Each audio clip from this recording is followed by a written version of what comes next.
एक लड़की अपने सपनों को सजाने के लिए बहुत ही ज़्यादा मेहनत से पढ़ती है। जब वो पढ़ाई लिखाई में पास हो जाती है तो अचानक पुलिस का भर्ती निकलता है और उसमें भी वो फॉर्म भरती है।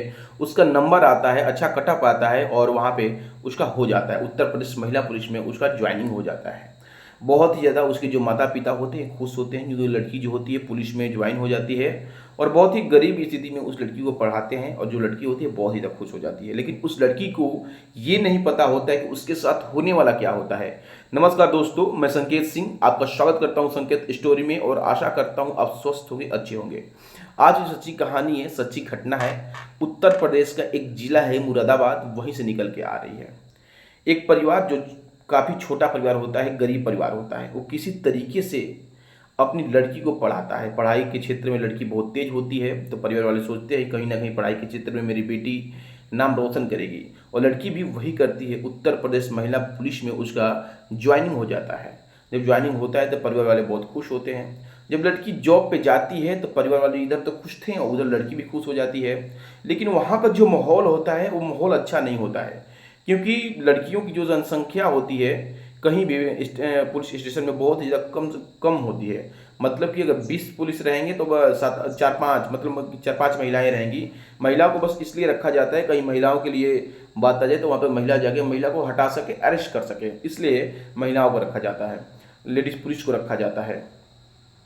तो वहाँ पे बहुत सारा माहौल होता है। उसी में से एक बड़ा सिपाही होता है, उसका नाम होता है ललित। सॉरी, सिपाही नहीं, दरोगा होता है, उसका नाम होता है ललित। और ये जो दरोगा होता है बहुत ही ज़्यादा खतरनाक होता है।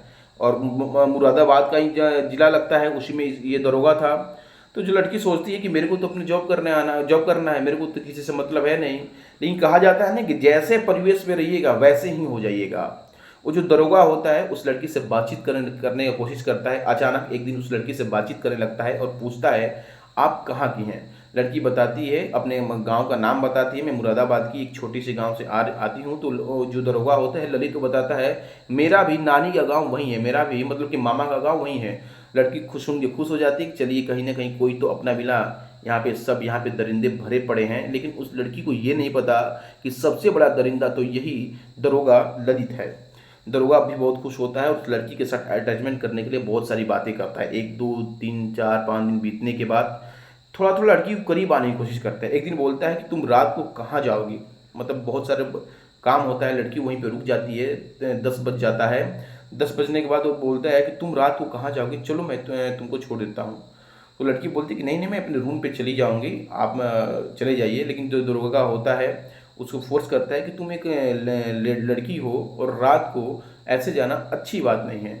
तो दरोगा के बाद में जो लड़की होती है आ जाती है, सिपाही लड़की आ जाती है और उस दरोगा को बोलती है ठीक है चलिए आप मेरे को छोड़ दीजिए। दरोगा जो होता है उस लड़की को जाकर उसके रूम पे छोड़ देता है। इसके बाद दरोगा और उस लड़की के बीच में नज़दीकियाँ बढ़ना स्टार्ट हो जाता है और लोग घंटों आपस में बातें करने लगते हैं फ़ोन पे। और कब फ़ोन पे बातें करते करते, व्हाट्सएप पे चैटिंग करते करते वीडियो कॉल पे आ जाते हैं। ना तो उस लड़की को पता होता है ना तो उस दरोगा को पता होता है, और दोनों के बीच बहुत सी जीने मरने की कस्में खाने लगते हैं। दरोगा जो होता है उसका मानसिकता कुछ और ही होता है। एक दिन बोलता है कि आप ऐसा करिए कि मेरे रूम पर चलिए, मतलब जो भी उन लोगों के बीच बात हो रही थी, लड़की जो होती है बहुत दिन से बात कर रही थी तो उस दरोगा के कहने में आ जाती है, उसके रूम पे जाती है। इसके बाद दोनों के बीच शारीरिक संबंध बनते हैं। शारीरिक संबंध एक बार नहीं, 2 बार नहीं, 3 बार नहीं, कई बार बनते हैं। वो लोग दोस्ती के रूप में वहाँ पे काम कर रहे थे, लेकिन जैसे ही निकलते थे एक पति पत्नी की तरह गाड़ी में बैठते थे। और जो दरोगा होता है हमेशा अपने रूम पे ही उस लड़की को लेके रहने लगता है। अचानक एक दिन उस लड़की के पेट में दर्द उठता है और लड़की बोलती है कि शायद मेरे पेट में कुछ गड़बड़ है। तो दरोगा बोलता है कि नहीं कुछ नहीं है। जब उसका अल्ट्रासाउंड होता है तो उसमें पाया जाता है कि वो तो प्रेगनेंसी है, उस जो महिला है सिपाही वो प्रेग्नेंट हो गई है। तो दरोगा बोलता है कुछ तुम दवा खा लो और दवा खाने के बाद शायद ये अच्छा हो जाएगा। लड़की ऐसा भी करती है, दवा खाती है और उसका जो गर्भपात किया जाता है, गर्भपात हो जाता है। एक बार गर्भपात होता है तो लड़की कुछ नहीं बोलती है कि चलो ऐसा हो सकता है क्योंकि शादी तो ये मेरे से ही करने वाले हैं, तो उसमें कोई बड़ी बात नहीं है, हो गया तो हो गया। लेकिन हमारे समाज में गर्भपात एक बहुत ही बुरी चीज़ है और किसी भी महिला, किसी भी लेडीज को गर्भपात नहीं करना चाहिए। तकरीबन 4-5 महीना बीतने के बाद जो लड़की होती है, लड़की सिपाही दोबारा से गर्भवती हो जाती है। वो बोलती है कि मैं फिर से गर्भवती हूँ। तो सिपाही बोलते हैं तुम फिर से दवा खा लो, और लड़की भी वही करती दवा खा लेती है। और ऐसे ही सिलसिला चल रहा था तकरीबन बहुत दिन बीतने के बाद, मतलब कि 8-9 महीना बीतने के बाद जो सिपाही होता है लगातार उससे संबंध बना रहा था। एक दिन क्या होता है कि उसके मोबाइल वहीं पे छूट जाता है और वो कहीं चला जाता है। तो उस सिपाही के मोबाइल पे एक लेडीज़ का फ़ोन आता है और जो फ़ोन होता है वो सिपाही महिला होती है उसके पास होता है, तो वो उठा लेती है। उधर से एक लेडीज़ बोल रही है, इधर से भी सिपाही महिला बोल रही है, दोनों में आपस में बातचीत होने लगती है कि आप कौन, आप कौन। इसके बाद दोनों के बीच तू तू मैं होने लगता है कि मैं उसकी बीवी बोल रहा हूँ जो उधर से फ़ोन आया था। तो जैसे ही इस बात को सिपाही महिला सुनती है, ज़ोर ज़ोर से रोने लगती है फ़ोन काट के और चिल्लाने लगती है। जैसे ही सिपाही दरोगा ललित आते हैं, उनसे बोलती है कि फ़ोन आया था और ऐसे ऐसे ही बोल रही थी। दरोगा भी कुछ नहीं बोलता, उसके मुंह पे चुप्पी थी। चुप्पी देखकर जो सिपाही महिला होती है समझ जाती है कि मेरे साथ कितना बड़ा फ्रॉड किया गया, और बोलती है कि आप अपना ज़िंदगी जी लीजिए, मैं आपको आज से नहीं देखूंगी, आपसे मेरा कोई मतलब नहीं, मेरे को छोड़ दीजिए। वो लड़की वहाँ पे चिक चिल्ला के चली जाती है और दरोगा का चुप्पी सदा का सदा रह जाता है। वो लड़की जो होती है अपने घर जाती है और एक रिश्ता होता है जो उसके माँ बाप देख रहे होते हैं, वो हाँ कह देती है, जिसके बाद उसका सगाई हो जाता है। जब सगाई करने के बाद लड़की फ़ौरन आती है पुलिस स्टेशन में, तो उसको दरोगा को पता चलता है। तो जो दरोगा होता है उसको फ़ोन करके बोलता है कि तुम्हारी हिम्मत कैसे हुई मेरे से बिना पूछे तुमको सगाई करने की, शादी करने की। तो लड़की बोलती कि अगर आप शादीशुदा हैं तो मेरा पीछा छोड़ दीजिए, मेरे को क्यों परेशान कर रहे हैं। तो दरोगा बोले कि मैं तुमसे शादी कर लेता, तुम्हें को बोलती तो। जैसे ही लड़की इस बात को सुनती है, सुन के चौंक जाती है कि कोई एक दरोगा कैसे बुक कर सकता है, एक महिला ऑलरेडी पहले है, दूसरी इस महिला से मेरे से शादी कैसे कर सकता है।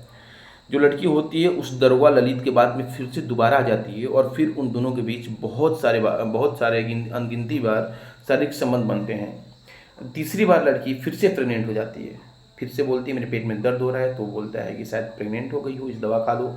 लेकिन इस बार जो लड़की बोलती है कि मैं इस बार कोई दवा नहीं खाऊंगी। जैसे ही लड़की इस बार बोलती है कि मैं दवा नहीं खाऊंगी, जो सामने दरोगा होता है चीखने लगता है, चिल्लाने लगता है, बल्कि एक आध थप्पड़ भी मारता है उस लड़की को। लेकिन लड़की समझने की कोशिश नहीं करती है क्योंकि वो तीसरी बार गर्भवती हो गई थी। जिसके बाद लड़की जो होती है वहाँ पर चली जाती है अपने रूम पर और रूम पर जाके अपना काम करने लगती है। उसके मन में बहुत सारी बातें आती है और किसी को नहीं बताती है। नज़दीकी जो बड़े साहब होते हैं वहाँ पे जाती है, पूरी घटना बताती है। जैसे ही बड़े साहब सुनते हैं तो सुन के चौंक जाते हैं। भाई पुलिस को तो प्रूफ चाहिए, वहाँ पे प्रूफ भी था, सब कुछ था, उसके मोबाइल में सब कुछ था। वो बड़े साहब को दिखाती है और बड़े साहब जो होते हैं, महिला जो कांस्टेबल होती है उनको फ़ोन करते हैं, जो वहाँ पे इंस्पेक्टर होती हैं वो फ़ोन करते हैं, फ़ौरन वहाँ पे जाया जाता है और जांच पड़ताल किया जाता है। और जो दरोगा होता है ललित और उसकी पत्नी, उसकी वाइफ, आईपीसी की धारा और 376 का धारा, बहुत सारी धाराएं लगाए जाते हैं और पुलिस अपनी कार्रवाई अपने तरीके से करती है।